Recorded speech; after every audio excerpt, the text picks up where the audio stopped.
Number 4 سورۃ النساء آیت نمبر 19 تفسیر یا ایھا الذین آمنو، اے ایمان والو، یہ سمجھ آ رہی؟ کرے توبہ، لیکن جب اس پہ گواہ قائم ہو جائیں گے نا، جب کورٹ میں اس کا مقدمہ چلا جائے گا تو پھر ہے، بس توبہ کر لے اور کورٹ میں بات نہ پہنچے، کیس حکومت کے علم میں نہ آئے، اس کی معافی ہو جائے گی۔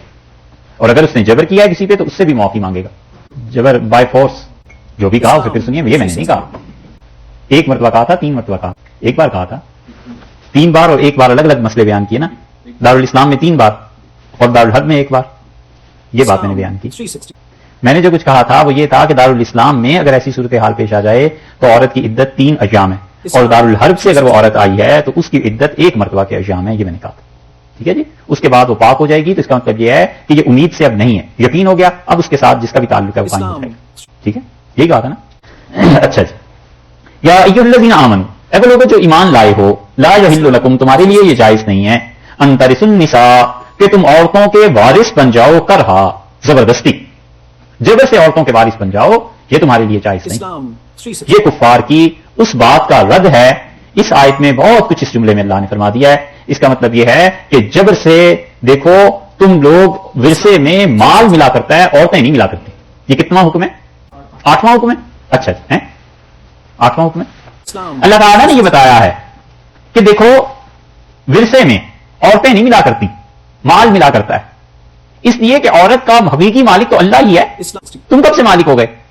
اور کافر یہ کرتے تھے، حضور اکبر صلی اللہ علیہ وسلم کے زمانے سے پہلے بھی اور ان کے سامنے بھی مشرکین یہ کرتے تھے کہ جس کا انتقال ہوا، بیٹوں کو باپ نے 10 عورتوں سے شادی کی تھی، 5 سے کی تھی، 4 سے کی تھی، جو سوتیلی مائیں ہوتی تھیں، ان لڑکوں کو جو عورت ان میں سے پسند ہوئی اس پہ اپنی چادر پھینک دی، اس کا مطلب یہ کہ میری بیوی ہوگی۔ اسی طرح وہ یہ بھی کرتے تھے، ایک اور بری حرکت، کہ اپنی سوتیلی ماں کو کچھ نہیں کہتے تھے لیکن نکاح کہیں نہیں کرنے دیتے تھے، روک لیتے تھے کہ یہ اگر نکاح کرے گی تو پھر پیسے چلے جائیں گے، پراپرٹی چلی جائے گی، باپ کا مال جو اس کے حصے میں آئے گا یہ چلا جائے گا، اسے نکاح نہیں کرتے تھے۔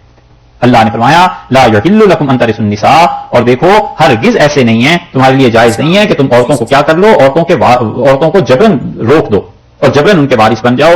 اس کی ایک تفسیر تو یہ کی گئی کہ سوتیلی مائیں جو ہیں نا ان کو تم نکاح سے نہیں روک سکتے، سوتیلی ماؤں کے تم وارث نہیں بن جاتے، کرہا کا لفظ ارشاد فرمایا یعنی زور سے۔ اور اس سے مراد یہ بھی لی گئی ہے کہ عورت کی رضامندی کے بغیر اگر کوئی اس کا نکاح کرے گا تو وہ نکاح کل عدم ہے، نہیں منعقد ہوگا، نہیں ہوگا۔ اس لیے اب بھی باپ ہے، بھائی ہے، کوئی بھی لڑکی پہ جبر کر کے اسے کہتا ہے کہ نکاح کر لو، وہ سرے سے نکاح ہی نہیں ہوتا۔ لا یحل لکم ان ترثوا النساء کرہا، ہو نہیں سکتا، ایمان والو حلال نہیں ہے تمہارے لیے کہ میراث میں عورتوں کو لے لو، عورتوں کے کوئی تم مالک نہیں بن گئے۔ دوسری تفسیر ہو گئی، سمجھ گئے؟ اس لیے نکاح میں لڑکیوں سے اجازت کا لینا ضروری ہے، اور کماری لڑکی اس کی اجازت یہ ہے کہ وہ خاموش رہے، اور اگر وہ شادی شدہ ہے تو وہاں کر دے، یا سہیلیوں سے، اس کی والدہ سے، کسی سے پتا چل جاتا ہے کہ اس بچی کو کوئی اعتراض نہیں، بالکل صاف اگر وہ نہ کر دے، انکار کر دے کہ میں اس جگہ پہ شادی نہیں کر سکتی، اور ماں باپ جبر کرتے ہیں کہ نہیں تم نے کرنی، اور کہتی ہے میں نہیں کرتی، نہیں ہو سکتی شادی، نکاح ہی منعقد نہیں ہوگا۔ جو عورت کے سرپرست ہیں اگر وہ کہہ دیں گے کہ میں نے اس کا نکاح اس سے کر دیا تو وہ ہو جائے گا، لیکن اگر عورت اس کو منعقد نہیں رکھتی کسی وجہ سے، شرعی وجہ ہو جائے، شرعن عورت کہتی ہے کہ میرا حق مہر درست نہیں ہے، یا یہ خاندان نہیں ہے، یا کوئی علت لگاتی ہے، اس کو اختیار باقی رہے گا، اس کو اختیار ہے کہ اس کے ساتھ جا سکے، وہ شوہر ہی نہیں بنا، وہ تو شوہر ہی نہیں بنا اگر جبر کریں گے۔ اور لڑکی صاف کہہ دیتی ہے، لیکن لڑکی کے پاس عذر ہو، نکاح کے بعد آئے گی تو اسے حق حاصل ہے، وہ اپنے ولی سے کہہ سکتی ہے کہ اس نکاح میں یہ عیب ہے، لیکن اگر کوئی ایسا شرعی عذر نکالے گی تو نکاح منعقد ہو جائے گا صورت، کیونکہ حق مہر ہو گیا نا ادا، تو ہو جائے گا۔ عذر ہے لیکن وہ اظہار کرے کہ میں اس کے نکاح میں نہیں رہنا چاہتی، اس نکاح نہیں کرنا چاہتی، اظہار ضروری ہو جائے گا۔ ولی جو ہے نا اس کی اجازت سے نکاح ہو جاتا ہے، یعنی اس دن یہ بات آئی تھی نا، کیا بات ہوئی تھی، کورٹ کا کیا فیصلہ آیا تھا نا، وہ کسی اور مفتی صاحب کا نقل کر رہے تھے، وہ کیا تھا، مفتی رسائی صاحب نے کیا کہا، تو ولی کا اختیار باقی رہا نا۔ ولی نے جب یہ کہا کہ کفر کے اندر نکاح نہیں کر رہی تو میں اس نکاح کو قائم نہیں رکھتا، تو ولی کا اختیار آ گیا۔ ولی نے کہا حق مہر کا مسئلہ ہے جو ہمارے خاندان کا تھا، اس کے مطابق نہیں کر رہی، تو ولی کو یہ دونوں اختیارات حاصل ہو گئے، اور ولی کو اگر ان دونوں چیزوں پہ اعتراض نہیں ہے تو پھر نکاح منعقد ہو جائے گا۔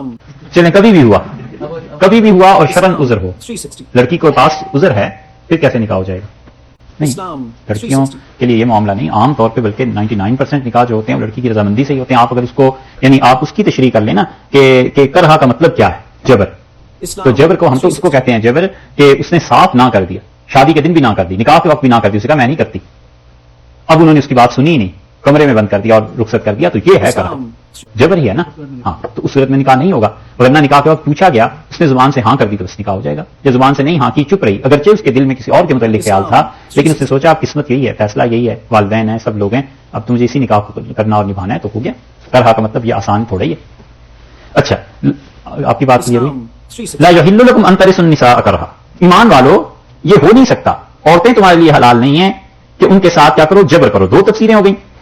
تیسری صورت یہ ہے کہ اللہ تعالیٰ نے یہ فرمایا کہ تم میراث میں لے لو عورتوں کو زور اور طاقت سے یعنی تم عورتوں کو نکاح کرنے ہی نہ دو کہیں اور جبر کرو ان عورتوں پہ کہ کہیں وراثت میں جو حصہ اس کا ہے کہیں اور نہ چلا جائے. یہ تمہارے لیے جائز نہیں. اور اسی کی ایک صورت یہ بھی ہے کہ کوئی آدمی اپنی بہنوں کو بیٹیوں کو نکاح نہ کرنے دے اور جبر کرے. لا یحل لکم ان ترثوا النساء کرہا. اور یہ جائز نہیں ہے تمہارے لیے کہ عورتوں کے وارث بن جاؤ زبردستی. یعنی وہ یہ سوچے کہ اگر اس میری بہن نے یا اس میری بیٹی نے نکاح کر لیا تو یہ تو جائیداد ادھر چلی جائے گی, داماد آ جائے گا, بہنوئی آ جائے گا, اس کو شیئر دینا پڑے گا, حصہ دینا پڑے گا. اس نے جبر سے نکاح کو روک دیا. یہ کوئی طریقہ نہیں ہے, یہ جائز ہی نہیں ہے, حرام کام کر رہا ہے. اور یہ اب تک ہوتا ہے, اب تک ہوتا ہے. قرآن سے نکاح کر دیا علیاذ باللہ. ایسے لوگ بھی ہیں قرآن گود میں رکھ دیا اور اس لڑکی سے کہا کہ تمہاری شادی قرآن سے ہم نے کر دی. وہ سارا دن رات بیٹھ کے قرآن پڑھے یا نہ پڑھے مرتد ہو جائے کافر ہو جائے اس کا نکاح نہیں کرتے کیونکہ ڈر یہی ہوتا ہے کہ یہ پیسہ سارا باہر چلا جائے گا, دولت کہیں اور چلی جائے گی, زمینیں کہیں اور چلی جائیں گی. ہندوستان میں ہوتا ہے, ہمارے یہاں سندھ میں ہوتا ہے اور اتنا زیادہ ہوتا ہے کہ سب جانتے ہیں. سندھ میں اتنا یہ ہوتا ہے سب جانتے ہیں, اخبارات میں کئی مرتبہ چھپتا ہے, لڑکیاں بھاگ جاتی ہیں گھر سے اور قرآن سے نکاح کر دیا.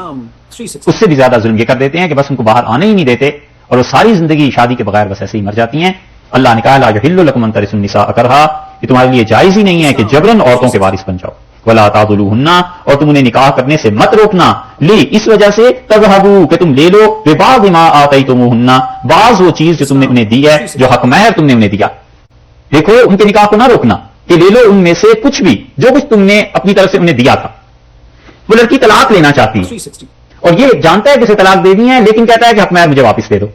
یہ کوئی ایسی اور حرکت کہ ماں ہے سوتیلی وہ نکاح کرنا چاہتی ہے, بیٹے نکاح نہیں کرنے دیتے کہ اس طرح کرو اماں پہلے یہ ساری جائیداد ہمارے ابا کی ہمیں دے جاؤ اور تم اکیلی رہ جاؤ پھر جو مرضی کرو. اللہ نے فرمایا ایسی بات نہیں کرنی. اللہ ہاں یہ صورت ہو سکتی ہے کہیں یاتینا وہ عورتیں کریں بفاحشۃ مبینہ کھلی ہوئی فحاشی فحش کام کریں تو پھر تم کر سکتے ہو. پھر تم اس طرح کر سکتے ہو کہ پیسے حق مہر جو بھی چیز ہے اس کا تقاضا کرو کہ وہ واپس کر دو, میں طلاق دے دیتا ہوں, جو مرضی کرو. فاحشۃ مبینہ سے حضرت عبداللہ ابن عباس اور حضرت قتادہ رضی اللہ عنہ کے نزدیک نشوز ہے جواب دینا, شوہر کے سامنے زبان کھولنا. یہ اتنے بڑے گناہوں میں سے ہے کہ اللہ نے اس گناہ کی وجہ سے فرمایا کہ اگر علیحدگی ہوتی ہے وہ جانا چاہتی ہے ٹھیک. اور ابن کثیر رحمۃ اللہ علیہ نے اس چیز کو یہاں پر نقل بھی کیا ہے. یہ فاحشہ کا لفظ جو ہے نا یہ اصل میں ہے کیا؟ ایک یہ آیا ہے, ایک جگہ آگے بھی آیا ہے.